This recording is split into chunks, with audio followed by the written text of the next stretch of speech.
Ladies and gentlemen, this is the Dental Up Podcast, brought to you by Keating Dental Arts, a full-service, award-winning dental laboratory. Each week, you'll learn tips and techniques from real-world dentists, bringing you in-depth interviews, motivating stories, current events, and sports.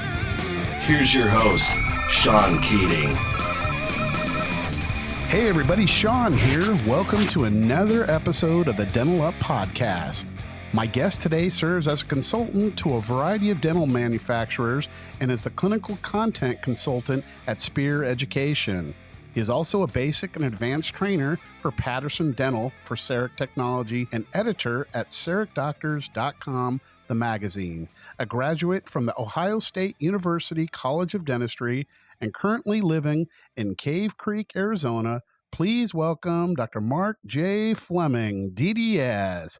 How's it going, Dr. Fleming? It's going well, Sean. How about yourself? Oh, dude, it's just great. Glory to a beautiful morning here, and I woke up, so that's always a good thing. I get another day to try to be good to people and and all that good stuff.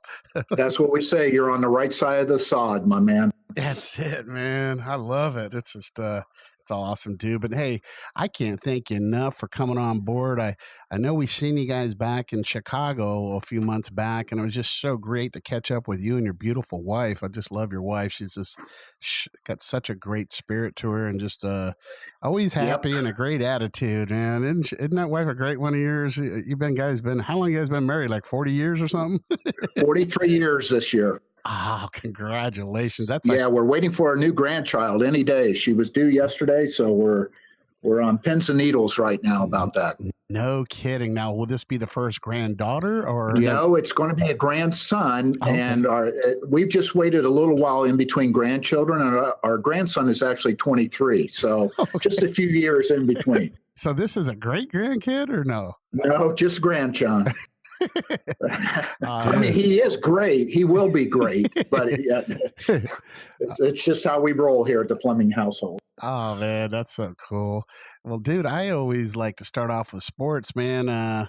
What do you got going out there in Arizona? You going to be doing any football or basketball? What do you got going? I know I talked to Samir a few weeks back. He was telling how it's kind of convenient to get into the sport arenas and stuff around there. Tell me a little bit about your sports love out there. Well, I'm still, I've been to a couple of sporting events around here, but I still am partial to the teams back home. I mean, in the NCAA pool that you so generously give to each year, my teams went out early from Cincinnati because that's where basically in the area where I grew up. So University of Cincinnati and was, a 2 seed, and Xavier was a 1 seed, and they both get bounced out the first weekend. So yeah, that's crazy. Up doing that. And the Reds haven't been winners in a while, and of course, I'm a fan of the Cincinnati Bengals. I'm sorry, Bengals. Yep. And they've been a little disappointing in the past couple of years. So it's I'm rooting. I almost feel like an old Cubs fan from the old days. They waited forever, those darn Cubs. But, I remember back in Cincinnati with you guys back in the day, Johnny Bench and Concepcion, and remember that? That just was crazy. You had the Big Red Machine was probably, top to bottom hitting wise. I mean, the number 8 hitter, Cesar Geronimo, was the 8 hitter, and he batted .303. So that shows you what they had, from the offensive side. Pitching was so-so, but when you had Bench and Perez and Rose and those guys getting on, and Ken Griffey Sr. and it was something to behold. That's for sure. I think it was like back in that, it was in the 70s, I believe, probably at that time. But the best thing, like that was back with everyone knew the Dallas Cowboys American team, Roger Staubach and all those guys. And the same thing with the Cincinnati Reds. It was like kind of with the Dodgers too, is such a big rivalry. And that's when we had Steve Garvey and Ron Say and David Lopes and, even, Yeager and as the catcher and stuff. But that was huge. Cincinnati at that time, they only had 2 divisions, and Cincinnati was in the Western Division. So it was huge between Cincinnati Cincinnati and LA. And then, of course, when Tommy was in town, he always had to visit this one ribs place that was down on the river because he loved the Montgomery ribs. So you could actually catch them in the ball team in their times, when they were in town. So it was, when they took that away, it was, a little sad about that. Yeah, and that rivalry, that was just like kind of Lakers Celtics for us, it was a big thing. But with baseball, it was the Dodgers, Cincinnati, Reds, and man, that was good times back then for sure. And heck, we still see Tommy Lasorda around here. He's like he's everywhere. Like you go to a Laker game and he'll be at the Palms eating, and he's got like a white shirt. He's got like dribble all down the front of it. It's like Tommy, boy, he's all he'll sit there with you talking. My youngest son, Travis, he's met up with him a few times, and he's always sending me selfies. Hey, look, I got Tommy again here at the Angel Stadium, and this and that. And the dude, that's great. Yeah, he's probably going on 90, but he's still freaking everywhere, man. It's pretty cool. That's great. Well, dude, that is so awesome, man. And, I remember too, forever, I know you're Ohio and all that, but forever you were Florida, wasn't Sarasota forever? How long were you there? Yeah, we were there 18 years. So I graduated college in 73. I jokingly say, we do some programs here. I jokingly say that I graduated from dental school right after the invention of electricity. But I graduated from college in 78 and then moved to Cincinnati for a while because really at that time I was trying to get into medical school. Okay. And I was working in a hospital. That didn't work out. But the best thing that worked out is that's where I met Lori. So we got married in 75. 75 was a big year for us because we got married, had an instant family. We moved. I started dental school. She started a new job, and her job was interesting because she was with Wendy's International when it was really, really small. You're kidding. The hamburger place? Yep. And I actually got a chance to meet Dave Thomas and whatever. Lori has a picture of her from the second Wendy's convention in Atlanta, standing in between Danny Thomas and Dave Thomas. Can you believe that? So then I graduated in 78 from dental school. We moved back to Cincy, was there from 78 to 93. And then I jokingly say one day, Lori said, hey, I'm moving to Florida. Would you like to come along? Sure, dear. The best two words in the English language when you're married. Yes, dear. Oh, I got to remember that. So we moved to Florida in 93. I was in the Tampa Bay area for just a little bit. And then we moved to Sarasota, and we were there. Started a practice and took over a practice, actually, but it was a capitation practice, and we fired everybody, patient-wise, within the first 2 weeks. Went from like 2,000 to 50 patients total. Kidding. And then we built that up, built a new office in 2003 and expanded out. And then things started changing in the CEREC world, and we moved out. I came home one day and said, Lori, I said, how would you like to go on an adventure? And she said, well, what's that mean? I thought, I go back from the Florida thing. And I said, well, nothing too big. Let's sell the practice, sell the house, move away from the kids, and go to Scottsdale. Oh, man, that's a leap of faith, dude. She said, any guarantees? And I went, nah, no guarantees. I think we can pull it off. So that's what we did. So I've been really fortunate. We've both reinvented ourselves. And, I tell people I can't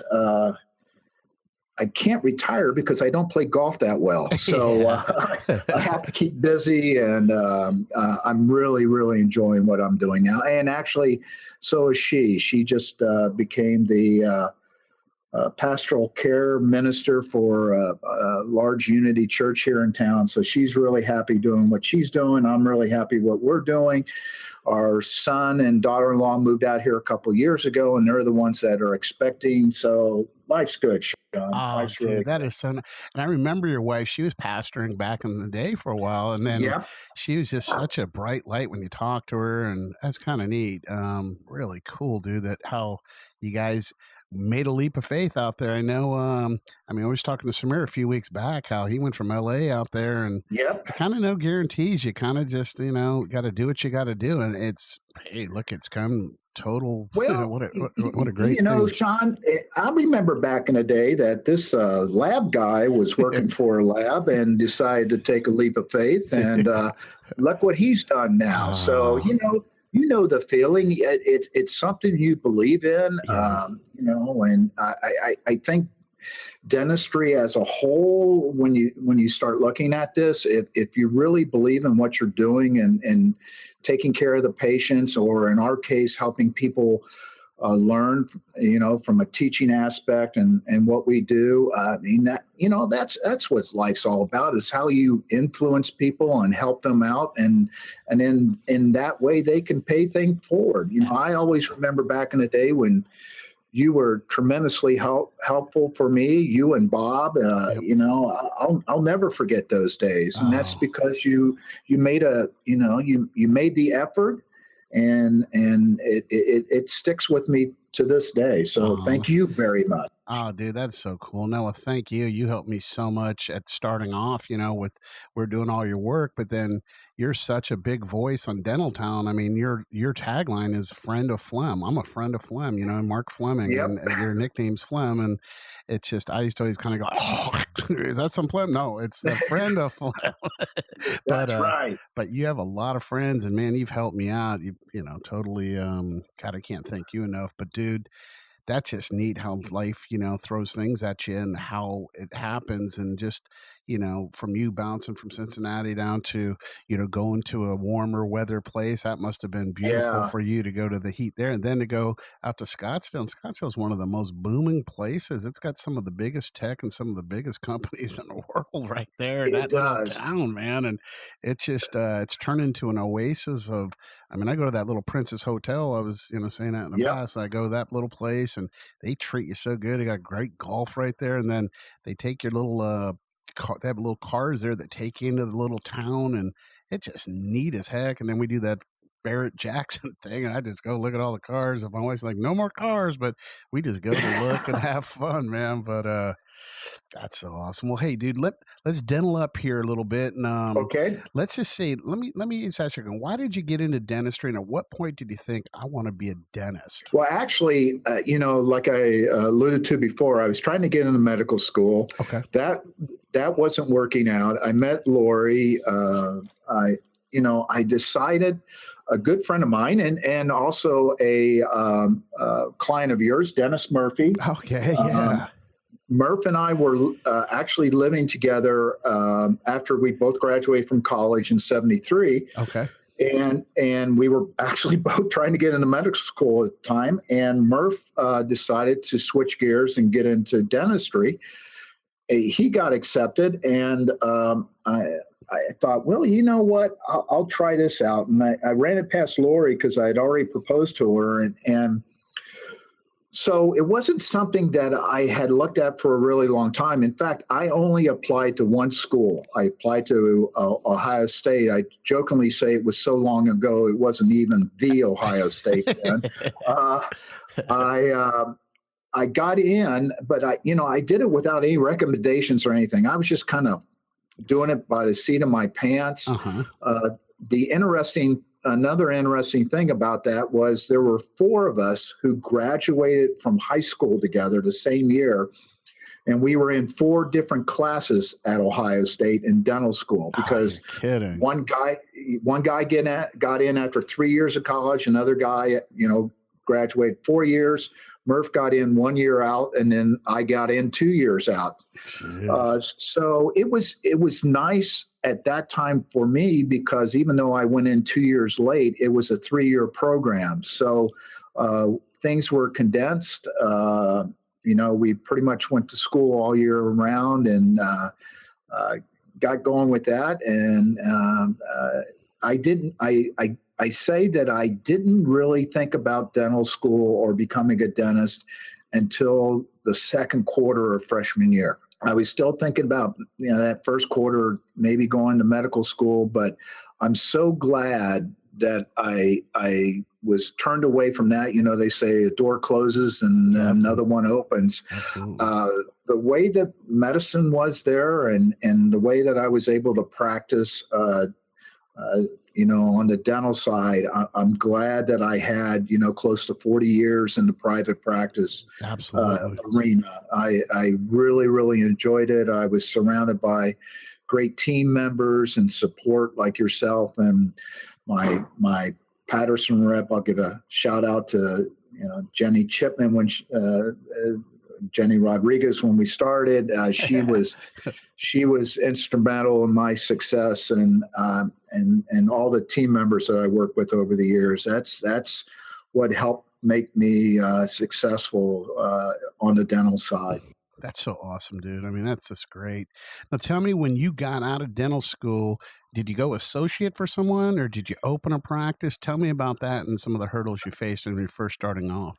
I went with someone, and that lasted less than a month. We ended up finding out that it wasn't going to work out. It sort of was put together. I even forget how we got together. So then I worked in a denture mill in downtown Cincinnati and learned how to get really quick. I mean, we were still squeezing amalgam, squeeze cloths, dude. I tell you, watching the mercury float around. And, you learned that mush bite too, I'm sure, back then. Yeah, took a few teeth out and did some dentures, which I haven't done in I don't know how long. I don't have enough stomach lining and heart muscle for that stuff anymore. Oh, I know. But I did that for like 2 years, and then I got in with a great dentist on the east side of Cincinnati, a guy by the name of Gary Lowy, and he took real good care of me, lasted for a bit. We had a split, but Gary was one of the most giving people that I had ever met, even when we split up, in that we continued to talk. He was a great guy, but he allowed me to basically move down the street. No restrictions, no nothing. In fact, he gave me every chart of every patient that I had ever seen. What a nice guy. In the 4 years that I was with him. So he, once again, taught me some things that I continue to use throughout my whole career. And I've just been fortunate to meet people like that. So I went into that practice. Another time, it was an interesting time. Lori was 7 months pregnant. We moved into another house. It was 1984. Buy down rate on our new house was 16.9%. Prime was 21%. Not too much pressure on me at that time. Plus, you still had debt from Ohio State, probably, huh? Oh, yeah, sure. What's a little debt at 21%? Anyway, it was interesting times, but, Lori and I look back at a lot of those things that we got through together, and, it just makes you stronger. But it also allowed me, I knew where I was in Cincinnati, there were, on that side of town, because I was in study clubs with them, there were like 7 practitioners that were A+ people. And I don't mean just A+ practitioners, they were A+ people. So I knew that I had to be on top of my game if I was going to be able to be successful, survive and have people refer people to me, and also do good dentistry. So I made the commitment then that I would always be learning, and I would always treat people well, because that's what it's all about, and the rest pretty well takes care of it. So. Absolutely. That's great advice, and it's so true.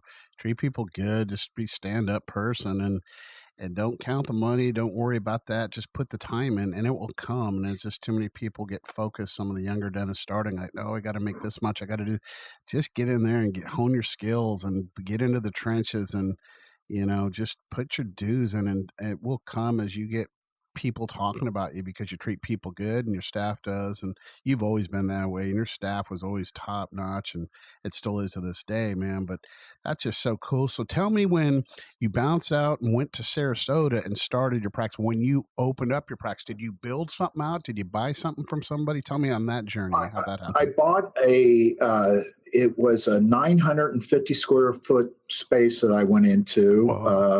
I got it really inexpensive. When I found out I wasn't going to be in the practice up in the Tampa Bay area, another friend of mine was looking at this practice, and he goes, look, he already had a practice in Sarasota. I met him when I was taking the boards, the Florida boards, and he said, look, I'll let you bid on this or take it if you want. You just have to know there's some things that you want to look really careful at before you go ahead and do this. So I did. It had 2 operatories in it at the time. We ended up going to a third one. Further on down the road, what were the things you had to not do, or what did he say to look out for? You had to do your due diligence on the numbers. Okay. Let's put it that way.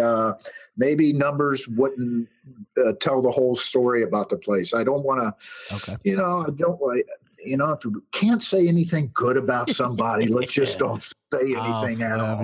That's why everyone's your friend, because I'm the kind of guy, say it the way it is, but I'm getting older and wiser now, and you got to just take the high road a lot. When you can't say something good, just don't say it. But no, I hear you, man. Yeah, and man, we got in good. There was just beginning some building around Sarasota out where I was. I was on the north side, right on the county line between Sarasota and Manatee County, and just got in, started treating some people well, and the word took, and soon we were just bursting at the seams, and that's when Lori and I decided to go ahead and build another space. So we went from 950 square feet. And as I say, it was not only 950 square feet, I used every cubic foot on the place. I had stuff on the walls. We'd see patients down. I'd roll carts in after them because there was not enough room in the operatories. It was so small.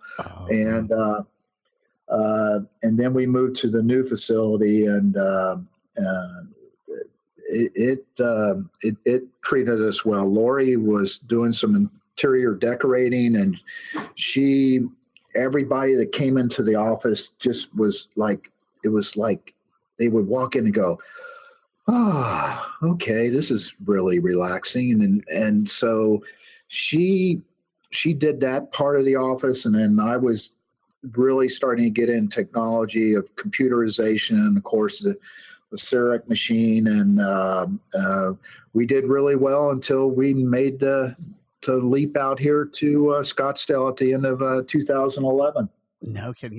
That you really did. I mean, you crushed it, and we loved all that work. And then I hear, back then, because, it's like, where are you going, man? What's going on? Well, Sean, I'm going to go teach. I'm going to do this. And I'm like, man, but it was a great thing for you. Well, tell me, what is it exactly you do there at Scottsdale? When you came out there, because I know Samir was in 2011 and he bounced out there too. So you guys kind of went about the same time, I take it? Well, he moved out here in 2000. I think it was July of 2011, and then I basically moved here in January of 2012. Okay. I had been coming out here since 2007 to help teach the courses.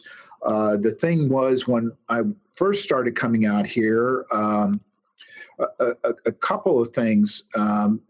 Lori was actually in an internship in Hawaii. Yeah, so it wasn't so bad coming out, and our courses were only 2 days at that time. So it'd be a Friday, Saturday. So I'd work, till Thursday, and then fly out Thursday night and come back Sunday morning. And Then we started doing every once in a while, Thursday, Friday, and then a Saturday, Sunday course. And then Sam told me, hey, this is the schedule that we're going to be doing all the time. And I'm thinking, Lori had come back then. So it was like, I'm traveling away. I'm not enjoying that aspect that much anymore. And plus, no matter what anybody says, they think, oh, wow, you're traveling. Well, I mean, traveling sucks, man. I hate it. I travel. I was flying Delta, so it was like Sarasota to Atlanta, and then Atlanta. I get off the plane and basically go wherever I was staying, and then teach and maybe eat out and then go home. I mean, I even joked, even when you die, you have to go through Atlanta. It was that's all I was seeing, and so that's when I approached Lori and said, this is really wearing on me, but I wanted to teach. I always wanted to teach, Sean. Yes, you do. You're a great teacher too. I say, the only place where you were teaching when, back in the day when I got out of the dental school was in dental schools. And I tell people, I had authority issues, so that wasn't going to work out. So I had met Sam at the second county meeting. We had hooked up with Dan Cavedo and his wife because they were from Florida. And he told us we had to go to the county meeting, and we had come out a week early and done some things around Vegas and gone up, and done the Hoover Dam thing. And he goes, I want to introduce you to, a couple of the guys. And so he introduced, we met at dinner at Caesars, Tarun and Sam, and Sam and I hit it off, and the next year, because he was starting to get into CEREC, he wanted to have somebody speak, and he graciously asked me, and I got the bug, and we just got closer. So when he came here in 2007, he was still living in LA to do the courses. He asked me to start helping him. He started in May. CEREC doctors started teaching here in May. And in June, I was actually at a course by MTIs, and he texted me and goes, how would you like to teach? And I said, when? And he goes, next month. And I said, I'm there. And that was in July 2007. So awesome. I started flying back and forth. It got old, especially when it was going to be 4 days. So we moved out here. I had a practice here for a while, but I really wanted to be full-time here at Spear and CERECDoctors.com. And that happened in September 2014. So that's so cool. That's what's shaking now. What a great facility too, man. I just see pictures of it. But it's like an institute. It's like a freaking. It's just really neat, that auditorium. Yeah, we walked in and we acted, dental Disneyland. That's what it reminded us of. It's a great place to teach. It's a great place for people to come and learn. From some of the best instructors around. I realize I'm biased, but on the Spear and CEREC doctor side, I don't think you can get any better. Yeah, well, hey, I've heard it from a lot of people. It's East Coast, West Coast bias, but Spear and Coys are top of the line. When it comes to this side of the U.S., and I just think it's just freaking awesome. If I was a dentist, I'd be learning from those guys and just honing my skills and just, so speaking of like CE and stuff, when you were starting off, what was some of the important CE? Was it practice management stuff, or I know you did a lot of stuff on Dental Time. You were big time there. What are some of the things you could tell, like some of the new dentists starting off, what might be important, like from a practice management and then from a continuing education? That's a great question, Sean. I learned from Sandy Roth and Pro Synergy that dentistry is as much behavioral as it is clinical. Okay. So I concentrated in both areas. I believe that not only do you need to hone your clinical skills, and for new people getting out, the best realization that you can have is that minimally. Yes. That's just the name of the game. They're to get you basically, jokingly through school without killing anybody. And then you learn, and if you're smart, you'll continually learn from then. I mean, I'm still learning. But learn from both sides, how to treat people, learn about people, from the behavioral side, but also clinically. Bonding was just getting ready to take off. So the first person I learned from that was when I was still in the Cincinnati Dental Society. They had great speakers come in. It was remarkable from the old days, Ron Jordan and Gordon Christensen. Omar Reed came in once. He still, I still use the line. He had a great line, dentists are a strange group of people. If you ask them to make a firing squad, they make a circle. But I learned a lot. And then bonding wise, I started hearing, Ray Bertolotti, and then when I got in Dental Town, John Kanka, and learned a tremendous amount of, about bonding from John, and it's just, pardon the pun, and stuck with me to these days. I mean, these are great people that took a lot of arrows. People don't realize nowadays,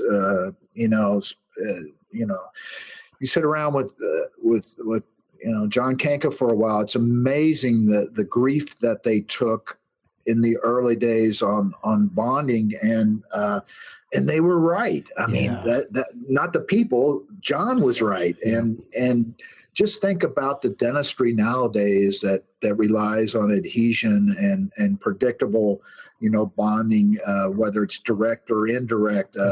These people paved the road, and so I learned a lot there.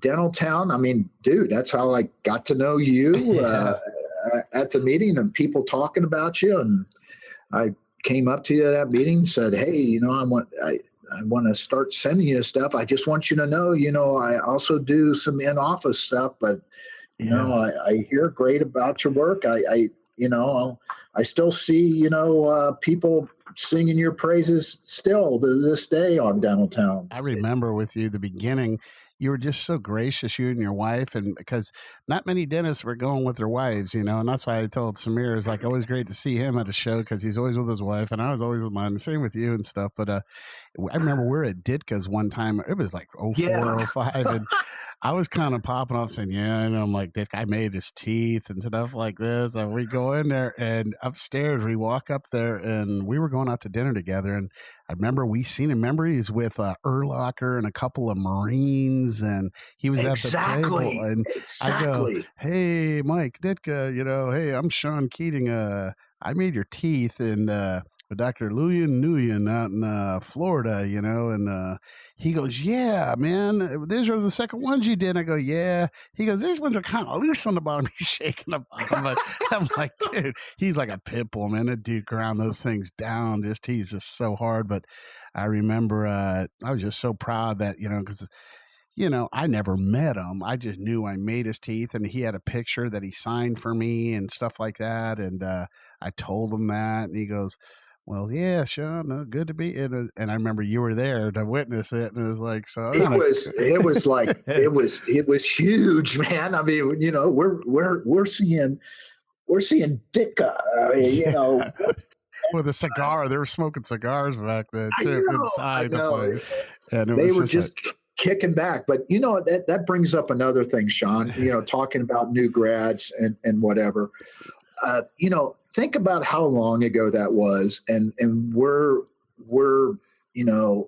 talking about it, and that's because, and you still are heavily invested in relationships, and if I can tell people, coming out of school, there are people attached to those teeth. Exactly. You need to make sure that you're building these relationships. And I'm not even saying patients are going to be with you forever, but you're going to be impacting these people, and these people are going to be your lifeline to the success of what you're doing out there. And I still remember, I mean, dude, you didn't have to invite me out to dinner that night, but I still remember that night. I mean, I remember that, every time I'm in Chicago and we drive by that place, it's like, and you remember that time that Sean took us out to dinner and we met Ditka, it was,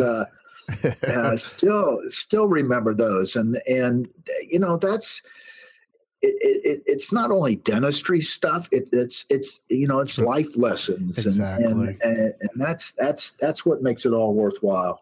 Oh, I know. And I remember even after that, years after that, we would have parties then. It's after that first time we seen him, I said, well, hey, let's do a little party. So we always rented a room upstairs, and I'd have CapTech help sponsor it. I mean, it cost me 10, 15 grand to rent it out and give you guys drinks. But it was just fun because it was just all our friends, and it was really just the way things happen. Everything happens for a reason, I believe. And that the relationships we formed and bonded in 15 plus years ago are with us to this day. And it's just a neat thing. And that's why when we seen you guys a while back, it was just so great, because even your wife back then, I mean, she's just a great person. And it's just you guys are happy people and just positive people. I like that. I try to hang with people like that. I don't like to get those downers, people. It's like, come on, baby, pick it up. Be happy. Yeah, with the Eagles, don't hang out with the turkeys. Yeah, exactly. Oh man, that's so cool. So how did it come the term a friend of Flem? A friend of Fleming. I mean, that was the early days of Sarek, and actually,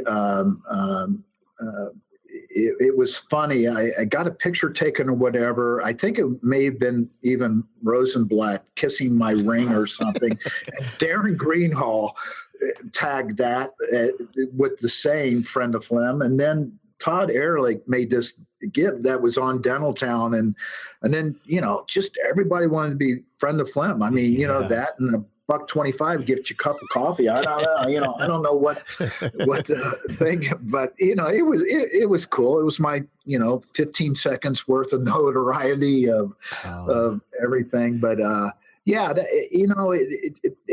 it started with friendships, and it continues with friendships. So I still have the tagline on Dental Town. That's so cool. No, it is. It's just you can't teach it, man. It's something that you're just very personable, and everyone wants to be your friend. And you've got so many posts there, and you put out fights online. You help people. You just have always been that way. And I always kind of say you can't teach that in a way, but it's just from your heart, dude. So that's good. Kudos to you, baby. So let's talk a little bit about what you do there at Spear Center now. How long? Okay, we already know how long you've been there in a way, but tell me, what's your typical day at Spear Education? How does it work out? And real quick, first, tell me, what about Frank Spear? How's that dude? I've asked a few people, man. Everyone says he's kind of mellow and quiet. I just said, he's got so much knowledge. I mean, I'm just totally amazed. He's also one of the best speakers I've ever heard. Not just dental, just he tells great stories. He can take complicated matters of dentistry, break them into systems, and have people confident when they leave, because it is systematic, that they can do this and take care of people. I mean, my day starts, I'm still an early riser, so I like to get here early. I get here, I don't know, around 6:30, 6:45. Okay. I fire up my computer screens. I got 3 of them. One's on on our website. One is on my email, because a lot of stuff coming through there. And one is on the Spear Education and Dental Town, just to see what's going on.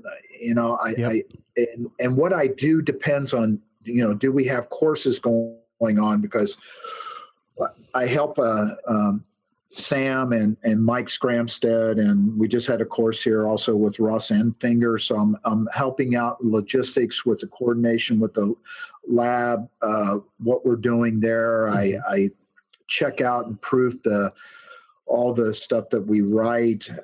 Depends where we are in sense with the magazine, because we're still putting out the magazine quarterly. So right now I'm waiting for another proof to come back so we can go with that. But also I'm lining up and getting articles ready for the next one. I tell you, my hat's off to Dental Town with what them doing a monthly publication. I know what it's like to do a quarterly publication, and that's about as much as I do. And then, we have projects going on. And, this is a business. We Sam and I say, when we wake up in the morning, we think, what is it that we're going to do today to make CERECDoctors.com the best that we can do? So I'm watching the website on our discussion boards, which are very active. I also, sometimes people are having difficulties with cases. They can actually upload the file from their CEREC machine to our website. I download it, put it on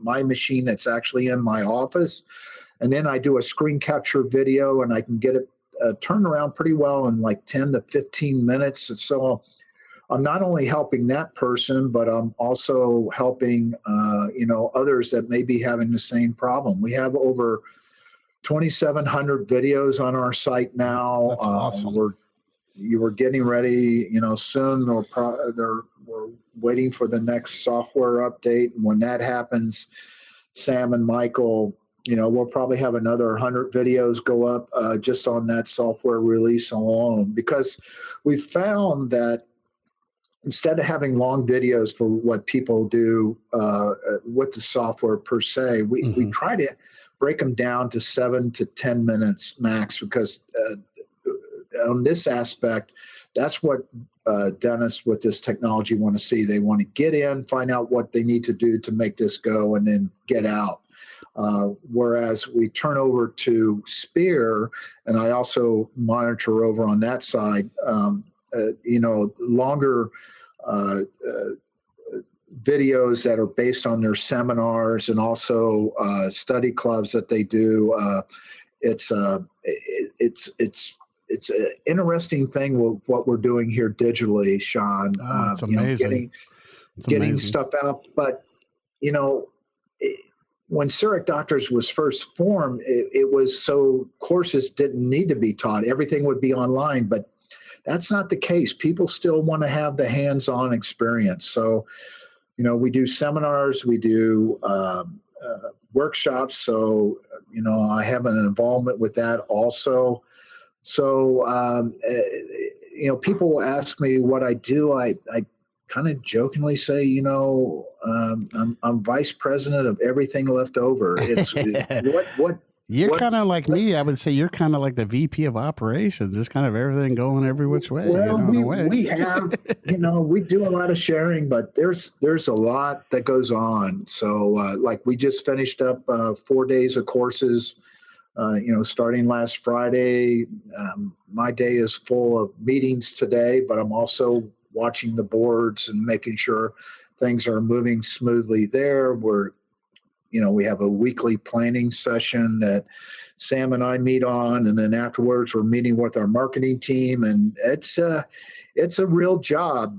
But I got to tell you, I just really enjoy it. And then I get a chance to do dentistry also, not as much as before, but I still, we create content with the patients that we treat here. We do get some referrals, and we also get the opportunity to treat employees from the CERECDoctors.com side and Spear. So then they get a chance to experience the type of dentistry that's done. So when they're speaking to their clients, they have a firsthand knowledge of what can happen dentistry wise.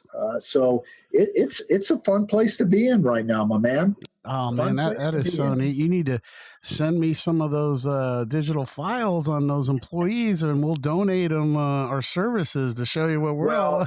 I told Sam that. Yeah. Sam has he came in after his time and talked to you. So, trust me, dude, we got you on speed dial now. You're seriously, that'd be so awesome. Neat.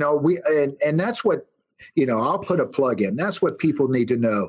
Sean is always doing stuff pro bono for great cases and whatever. Yeah. And once again, Sean, that's what makes you who you are, and that's what makes the lab and the extension of you what it is. You're gracious in that standpoint. You're willing to give back, and you're willing to give to those who aren't as fortunate to be blessed with certain things, and you're a great help to the community, and kudos to you, my man. Oh, well, no, thank you. I mean, it all started too. Samir and T-Bone coming in here and doing the first over the shoulders here when I first opened my lab, and we changed a person's life. And I've made teeth for so long, but you don't see it in the chair a lot. And so when we built the lab here, we built an operatory, and it was just the neatest thing to see the teeth going into the mouth. I mean, you could see emergence profiles at the gingival aspect where,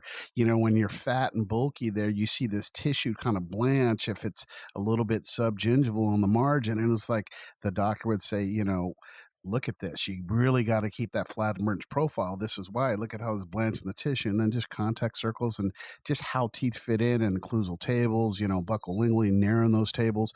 Yeah. But we really started to see more after that first one with Samir.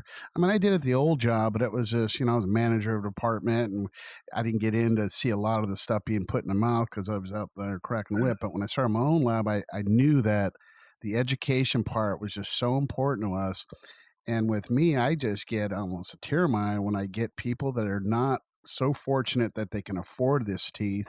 And we're doing stuff for people, especially when it's a self-esteem, confidence issues with people when they talk with their hand in front of their mouth. And I'm always looking at it. And then underlying effects of like perio and stuff, that stuff, I just I hate when I have a dentist says, well, Sean, we need a lot of work before we can get to prepping. And I'm like, let's just cut them down, man. I could do this and this, and I can have it done in like 6 hours, and let's like do it today and then tomorrow. And sometimes you can't do that, but I just get excited when I see that. And I can't tell you how many friends and just people through the years that we've done their grills. And, like I always say, the posteriors, quads, that's great, chewing teeth. I don't mind doing bridges for you here and there, but I like going around the horn, 4 to 13. And, I don't even really 22 through 27, whatever. Lowers, a lot of people, you don't see the lowers.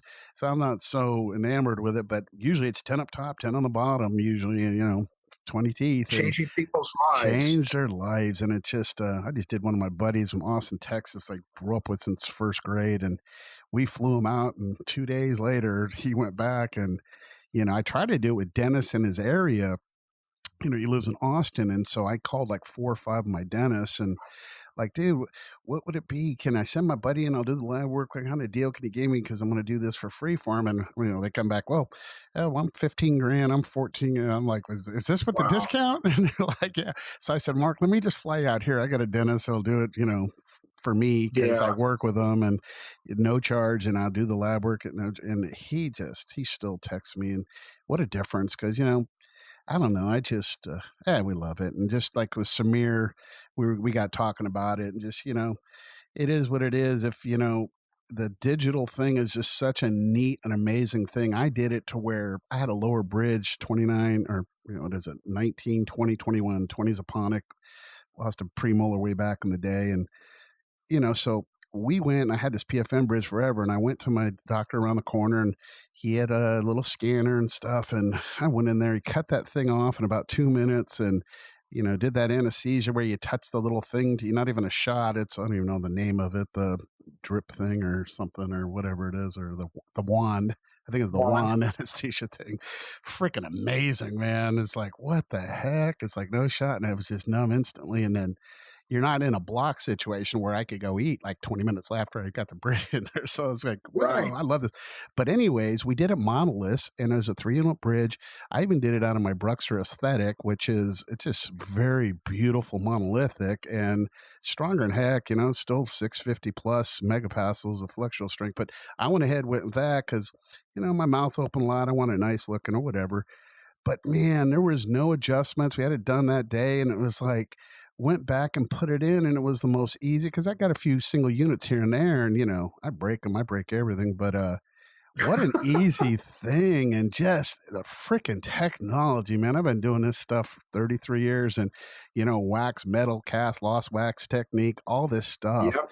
And I got my young kids, they're 31 and 33 now, but these dang guys thank God the Lord brought me these kids, because they're doing all the digital part for me. One's doing all the CAD CAM, and then the other one's doing all the social media stuff for the marketing. And all my old dinosaurs, they're kind of, I used to have like 50 ceramists, and now I've got like 30, but they're doing a lot. We're not doing as many PFMs and Exactly. stuff, but they're still working on all these monolithics that you need to finesse and fine tune them all, and work those contact circles and developmental grooves, and just the merge profiles, fine tune them a little bit better. And it's just the greatest thing, that the way it's evolved with this digital revolution, and it's the real deal. And so I get guys from Sarek sending me stuff. I get guys from Trios, I'm from Itero, and I'm saving hundreds of thousands of dollars a year on shipping alone,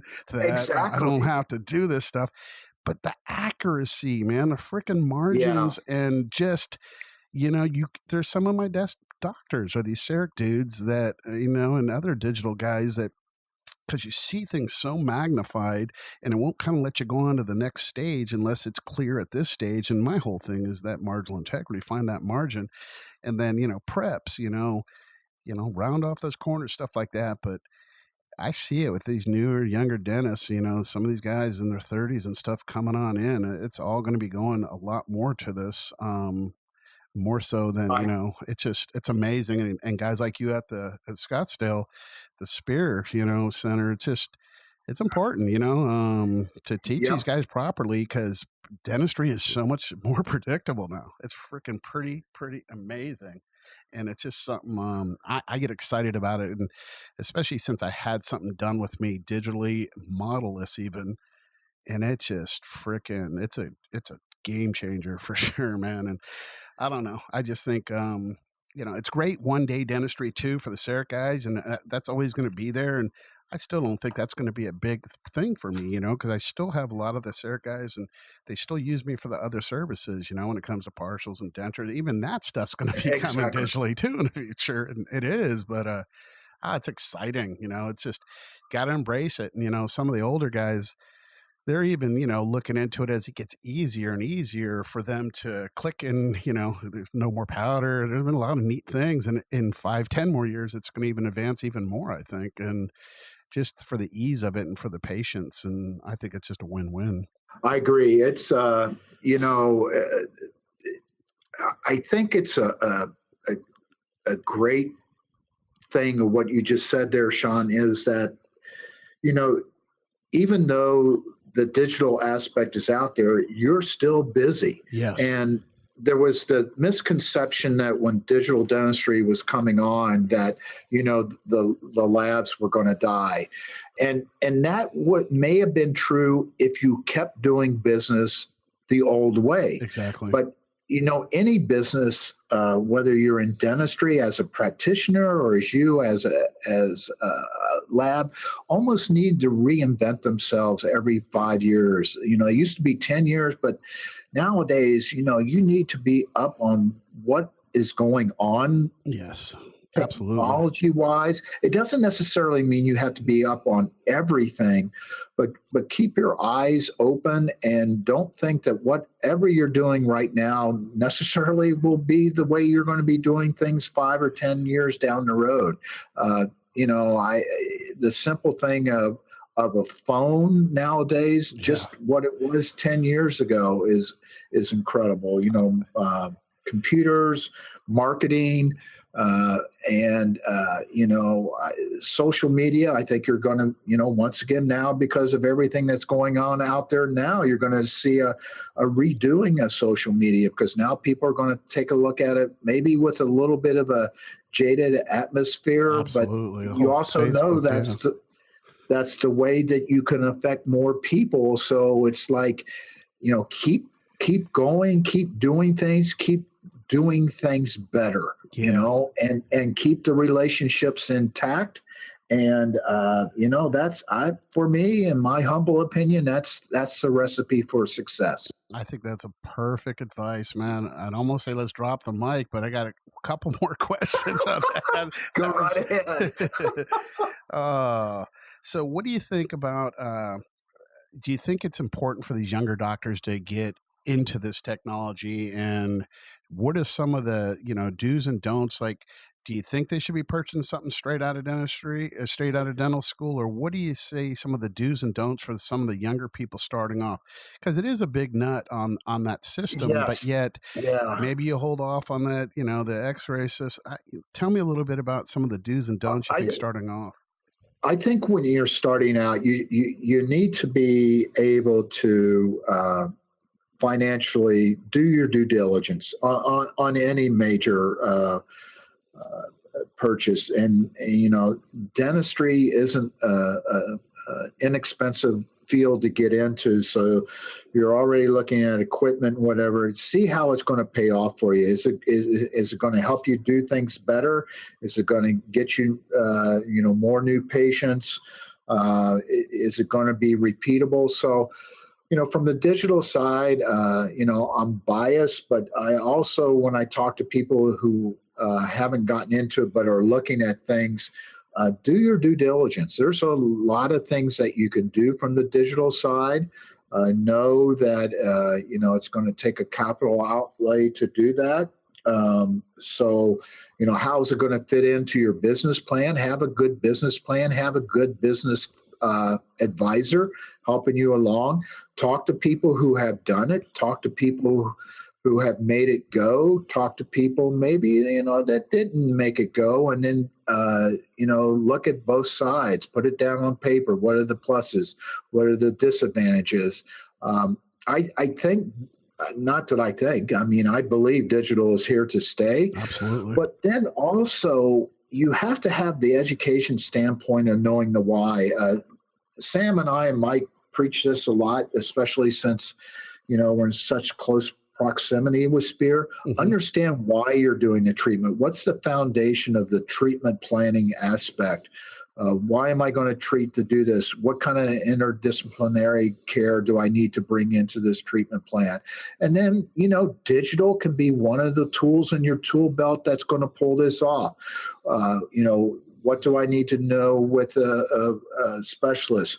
How am I going to need to know how to communicate what I'm doing with my lab? Yep. How am I going to transfer this? What am I going to do from a digital wax up? I'm not going to do the wax up. I'm going to have somebody do it for me, but I need to know how to communicate what it is that I'm looking for to be able to build. You touched on it, what are we going to be doing in the anteriors? What are we going to be doing in the posteriors that's going to allow for the occlusion to work out, that's going to be as stable as we can do? These are all decision points. Hopefully someone who gets into this profession is going to be in it for a long time. You don't have to conquer the world, in the first 90 days that you're out of school or in a practice, but lay out a plan, lay out a plan of how you want to do things. Doesn't mean the plan's not going to change, but lay out a plan and hopefully get a mentor. Like I said earlier, I was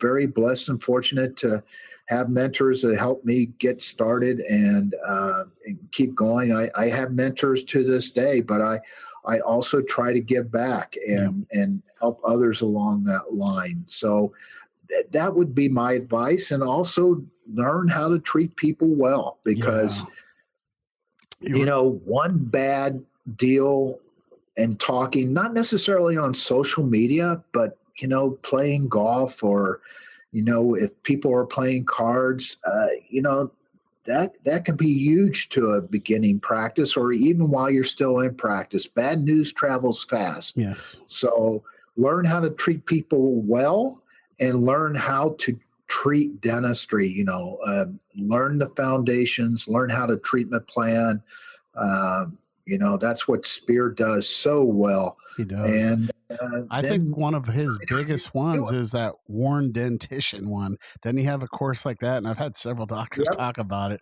But I think that how to treat I mean, that kind of gives you a snapshot of what to do and what to don't. Is that a 2-day or 3-day or what is that? Well, so the seminar is 2 days and the workshop is 3 days. So it's a lot of learning. The foundation is facially generated treatment planning and treating a worn dentition.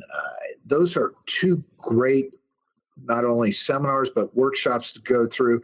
Because usually what happens, you have that stuff and dentists take impressions, and, whether it's digital or analog, and then those casts either sit in the hard drive or on their desk and they don't know how to treat it. I mean, they get scared. So learn the why and then be able to implement that into your practice. That's so huge. And for some of the guys that can get the mentors out there, because, some of the most successful dentists are the ones that did get, mentored and nurtured by someone that had a heart and someone that said, you know what, hey, you probably will leave me someday and start it. But there's guys out there, but there's a lot of guys aren't out there that are doing that.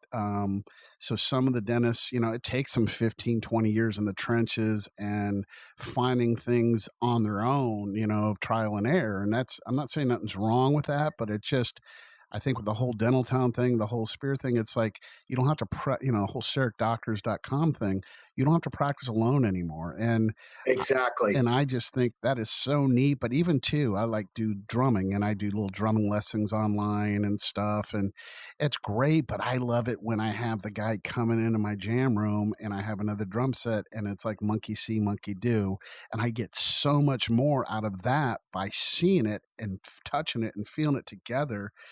And the same thing with you guys. You can learn all the theory you want on paper, but till you get in there and get in the trenches and do it. And I think what you're doing there, to be able to do hands-on for 2-3 days, it's great to learn for a couple of days, but hey, let's do 3-day workshops and do it where you can have these big-time guys that got it down that can show you, and it just goes so much farther. So I think the whole system you got there is just awesome. I think the whole program, and especially too, I think Sam was saying that you guys got some practice management things coming out too, which is important because you know what? You can have all the theory. I always say that, and not so much hand skills till you get in the trenches, but the same thing, you can have all that, but if you don't have the bedside manner of a kind of a psychologist in a way, because you're working with people all day, every day, and your staff, 3 or 4 people or whatever, that's hard enough for some doctors to deal with, but for patients and patients are. Plus, Sean, you bring up a great point too.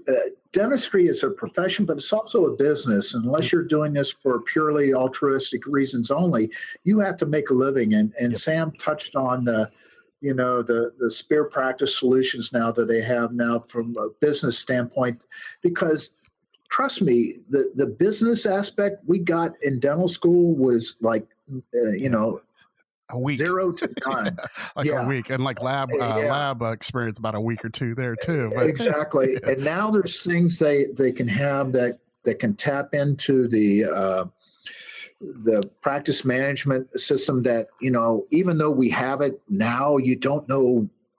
There's like 18 million reports, and which report do I look at to understand what's going on here? They've done a really great job on the Spear, practice solution side to help people out with that and have dashboards, but also, like you said, how to treat people, how to bring them along, how to help them make health decisions about themselves. So it's just not one area, sticking a handpiece and creating tooth dust. You're working with people. You're working with people to work with people. Yep. You gotta get yourself ready for that and learn as much as you can. Oh, that's so. I just get excited talking to you guys. When I get guys that are passionate about the field and just, making a difference, man. So Dr. Fleming, I can't thank you enough for this podcast. It was awesome. It's great to hear from you. Thank you, Sean. I really appreciate it. Appreciate getting together again. Hey, we're getting the band back together again, dude. Do it. I want to play the drums. What about you? You still love the Who? I remember you're just still love the Who, my man. Seen them here, but I'm also a big Pearl Jam fan. So you know what I got to do is Eddie Vedder comes to us in Dana Point where I live, and he does this thing called Otani, and it's just like this little music festival. You get some different kind of quirky bands and this and that, but he always plays too. But hey, maybe we can get you and the wife out, put you up at the Ritz down there, and that's where they have it at right there. That'd be cool, dude. I'd love it. You'd love it if you like Vedder, man, and he's awesome. I do. Yep. I do. Good times. Well, hey, again, thank you for your time today. And I just can't thank you enough for everything. Shannon. Make sure you tell her I said hello. I will. She said today at breakfast, she goes, make sure you tell Dr. Fleming I said hi. And I go, I will, Shannon. Oh, that's great. All right, dude. Well, hey, God bless you and your family, and we'll talk to you real soon. All right. You take care, Sean. All right, Doctor. Bye-bye. Thanks for joining us on the Dental Up Podcast Show this week. Make sure to follow us on Facebook, Instagram, and Twitter, or search the Dental Up Podcast on iTunes for our weekly feed. Don't forget to visit KeatingDentalArts.com/promo for exclusive offers. Keating Dental Arts is a full-service dental laboratory, and we're nationwide. We'd love for you to send us a case so we can show you the Keating difference. If you dig what you heard, please leave a review on iTunes, and we'll be back next week.